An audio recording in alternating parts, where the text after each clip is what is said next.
মা আসলে কে? ঘড়ির গণ্ডি কেটেই তা বিচার করতে শিখিয়েছিলেন ব্রেক আর অজিতেশ। যিনি ভালোবাসেন তিনিই মা। শিশুর ক্ষেত্রে মায়ের ভালোবাসা আর যত্ন আত্মীর যে কোনো বিকল্প নেই তা আরও একবার মনে করিয়ে দিল সুপ্রিম কোর্ট। দত্তক নেওয়ার ক্ষেত্রেও মাতৃত্বকালীন ছুটি বেড়ে হলো 12 সপ্তাহের। সামাজিক সুরক্ষা আইন 2020-র 60-4 ধারায় আগেই উল্লেখ ছিল, দত্তক নেওয়ার সময় শিশুর বয়স যদি 3 মাসের কম হয় তবেই মিলবে মাতৃত্বকালীন ছুটি। তবে এবার পুরনো আইনের একাংশ রদ করল সুপ্রিম কোর্ট। দত্তক নেওয়া সন্তানের ক্ষেত্রেও মায়েরা পাবেন 12 সপ্তাহের মাতৃত্বকালীন ছুটি। শিশুর বয়স কত ছিল সেটা আর বাধা নয়। জন্মদাত্রী না হলেও মায়ের দায়িত্ব কিন্তু একই থেকে যায়। মাস তিনেকের অরণ্যানীকে সামলাতে গিয়ে সে কথা যেন আক্ষরিক অর্থেই টের পাচ্ছেন চিত্রনাট্যকার সম্রাজ্ঞী বন্দ্যোপাধ্যায়। প্রায় 4 বছরের প্রস্তুতি, লম্বা আইনি প্রক্রিয়া পেরিয়ে তার মা হয়ে ওঠা। আমার কন্যার বয়স এখন 6.5 মাস, আর আমার কাছে যখন এলো আমাদের কাছে তখন ওর 3 মাস 22 দিন।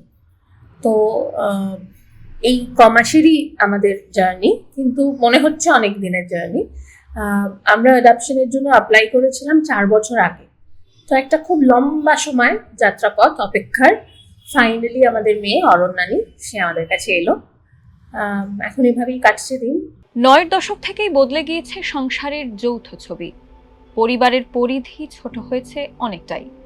ঘর গেরস্থালিতে শিশুকে লালন পালনের মানুষ এখন কমই, সেই অভাববোধ তো রয়েছেই। তবে তাঁরা থাকলেও মাতৃস্নেহের কোনো বিকল্প নেই। আমি নিজে সেটা প্রত্যেক দিন ফেস করছি। মানে আমি আজকে এই যে কথা বলতে এসেছি, এই সময়ও তো আমাকে এনশিওর করতে হয়েছে যে বাড়িতে যেন কেউ থাকে, না হলেও কার কাছে থাকবে। এখন প্রত্যেকটা পরিবার খুব ছোট ছোট, বাড়িতে অনেক মানুষ থাকেন না।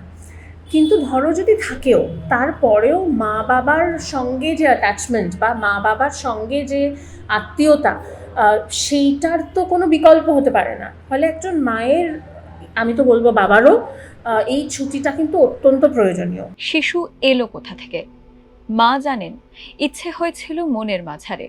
আর তাই শিশু মনে যা যা ঘটতে থাকে, যে নিরাপত্তা শিশু খুঁজে বেড়ায়, তা যেন একমাত্র মেলে মায়ের কাছেই।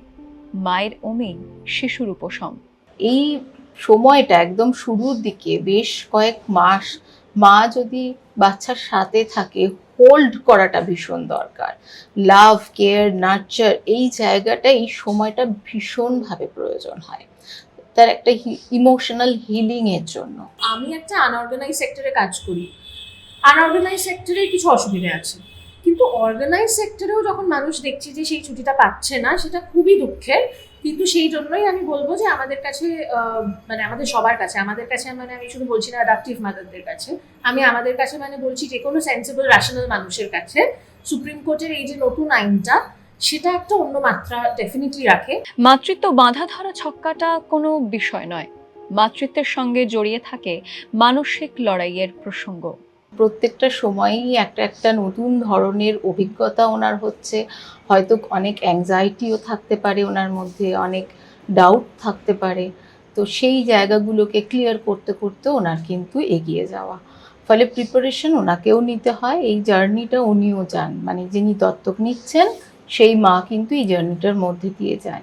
এবং হেলথ রিকভারির সঙ্গে সঙ্গে পোস্টপার্টাম ডিপ্রেশন অনেক বেশিভাবে হয়। Although we don't talk about post adaptive depression, হ্যাঁ, পিএডিও কিন্তু ইট ইজ আ ফ্যাক্ট। এবং যদি আমরা একটু রিসার্চ করি আমরা দেখবো সেই ডিপ্রেশনটাও খুব বাস্তবিক। তার কারণ হচ্ছে যিনি অ্যাডাপটিভ মা, তিনি তো ফিজিক্যালি ধারণ করছেন না, মানে তার পুরো প্রস্তুতিটা মানসিক। এবার তার প্রস্তুতিটা মানসিক, তার পারিপার্শ্বে যেহেতু কোনো ফিজিক্যাল চেঞ্জেস কেউ দেখছে না, তাদের প্রস্তুতিটা কিভাবে হবে? ফলে একজন সন্তান যখন এসে পড়ছে বাড়ির মধ্যে, তার সময় তাকে অ্যাডজাস্ট করানো, তাকে নতুন রুটিনের মধ্যে নিয়ে আসা, তার আগে পর্যন্ত সেই মা আর বাবা যে জীবন কাটাতেন, আজকে তারা যে জীবন কাটাচ্ছেন, তার মধ্যে তো কোনো মিল নেই। ফলে এই নতুন পুরো জীবনটাকে অ্যাডজাস্ট করার জন্য কিন্তু একটা সময়ের প্রয়োজন। মা মোটে এক অক্ষরের শব্দ, কিন্তু কে না জানে সেই এক অক্ষরেই যেন রাখা আস্ত আকাশ। শিশু তা চেনে, আর তাই শিশুর জন্যই জরুরি মায়ের অবকাশ। সুপ্রিম রায় শুধু মায়ের অবকাশই বাড়ালো না, বরং প্রসারিত করে দিল মাতৃত্বের আকাশও।